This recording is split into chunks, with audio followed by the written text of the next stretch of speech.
शहर वाली चुड़ैल। एक गांव में एक रूपा नाम की औरत रहती थी। उसके सर पे बहुत ही कम बाल थे। इसकी वजह से वो बहुत कम ही घर से बाहर निकला करती थी। उसके गांव में हर कोई उसके छोटे बालों की वजह से हमेशा ही ताने दिया करते थे। एक शाम उसने अपने सास ससुर को बात करते सुना। भोला की माँ क्या कहती हो, रूपा को उसके मायके भेज दें क्या? मैं भी यही सोच रही थी। इसकी वजह से हमें रोज रोज गांव वालों के ताने सुनने पड़ते हैं। मुझे तो घर से बाहर निकलने में भी डर लगता है कि कहीं कोई फिर से ताने ना मारने लगे। रूपा के लिए ये सब आम बात हो गई थी और वो इस सब के बारे में ज्यादा नहीं सोचती थी और वह वापस अपने काम में लग जाती है। ऐसे ही दिन बीतते गए। भोला की नौकरी अब पक्की हो गई थी, इसलिए उसका ट्रांसफर शहर में हो गया था। देखिए पिताजी, मेरा ट्रांसफर शहर में हो गया है, इसीलिए अब मुझे शहर में ही रहकर नौकरी करनी पड़ेगी। मैं सोच रहा था कि रूपा को यहीं गांव में छोड़कर मैं अकेले ही शहर चला जाता हूँ। सही कह रहा है बेटा। इस रूपा को साथ लेकर जाएगा तो शहर में भी लोग तुझ पर हंसेंगे और ताने मारेंगे। हाँ बेटा, तू अकेले ही चला जा। ठीक है पिताजी, मैं कल शहर के लिए अकेले ही निकल जाता हूँ।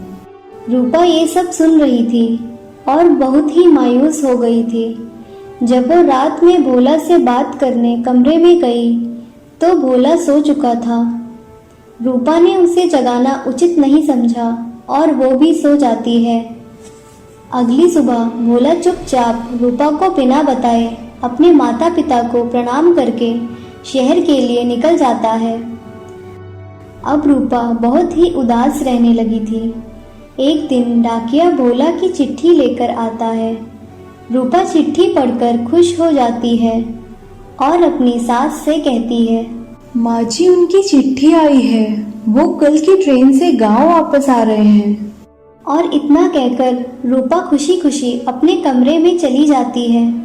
सुबह होते ही रूपा सबसे पहले उठकर भोला की पसंद के सब पकवान बनाने लगती है।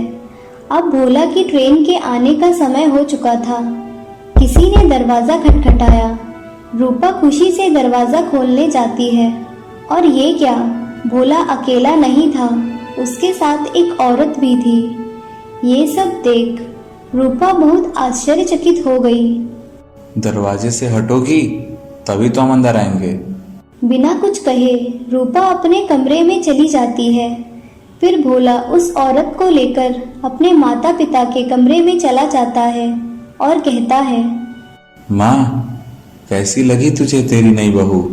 बेटा, तूने बिना बताए दूसरी शादी कब कर ली? ये छोड़ो ना माँ, आप ये बताओ आपको आपकी नई बहू कैसी लगी? ये तो बहुत सुंदर है बेटा। तुम दोनों की जोड़ी बहुत ही अच्छी लग रही है।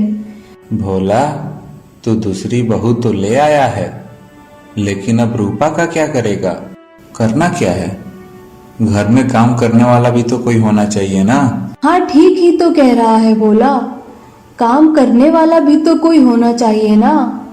दहेज में तो वो कुछ लेकर आई नहीं थी, तो अब इस घर में रहेगी तो काम तो करेगी ही। ठीक है माँ, हम सफर में बहुत थक गए हैं, हम थोड़ा आराम कर लेते हैं। इतना कहकर भोला और उसकी नई पत्नी अपने कमरे में चले जाते हैं। रूपा वहीं पलंग पर बैठी होती है। तुम यहाँ क्या कर रही हो? अब से मैं और मेरी नई पत्नी ही इस कमरे में रहेंगे। तुम रसोई घर में चली जाओ। रूपा बिना कुछ कहे रसोई घर में चली जाती है। इसी तरह कुछ दिन बीते। फिर एक दिन अचानक गांव से एक आदमी गायब हो जाता है। सभी गांव वालों ने उस आदमी को ढूंढा, लेकिन वो कहीं नहीं मिला। अगले दिन फिर एक गांव वाला गायब हो जाता है। उसका भी कहीं कोई अता पता नहीं चलता है। लोगों के गायब होने की बातें हवा की तरह आसपास के गांव में भी फैल गई। तभी से शाम होने के बाद कोई अपने घर से बाहर नहीं निकलता था। रूपा को भी लोगों के गायब होने की बात पता चल गई थी। एक रात रूपा पानी पीने के लिए उठी। भोला के कमरे से कुछ अजीब सी आवाजें आ रही थी। रूपा ने धीरे से भोला के कमरे का दरवाज़ा खोला और अंदर झांका। ये क्या, एक चुड़ैल ने भोला को पकड़ा हुआ था और वो उसे खाने ही वाली थी। रूपा ये सब देखकर दंग रह गई और फिर रूपा तुरंत मंदिर में गई और हनुमान जी की मूर्ति लेकर सीधा उस चुड़ैल के सामने आ गई। भगवान की मूर्ति देखकर चुड़ैल बहुत ही डर जाती है और भस्म हो जाती है। फिर भोला रूपा से क्षमा मांगता है। मैंने तुम्हारे साथ बहुत ही अन्याय किया है रूपा, मुझे माफ कर दो। मैं तुमसे नाराज नहीं हूँ। मुझे एक बात बताओ, तुम्हारी नई पत्नी कहाँ है? ये चुड़ैल ही मेरी नई पत्नी थी।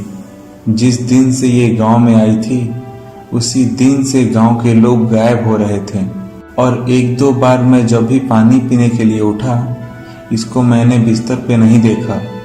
आज मैं जग के इसको देखना चाहता था कि ये रात में जाती कहाँ है। जैसे ही ये उठी इसने मुझे जगा हुआ देखकर पकड़ लिया और खाने ही वाली थी कि तब तक तुम आ गई और मेरी जान बचा ली। मैं अपने किए पे बहुत ही शर्मिंदा हूँ रूपा। कोई बात नहीं जी, मैं आपसे नाराज नहीं हूँ। और फिर भोला रूपा को लेकर अपने माता पिता के पास जाता है और उन्हें सब बात बताता है। अगली सुबह भोला रूपा को लेकर शहर चला जाता है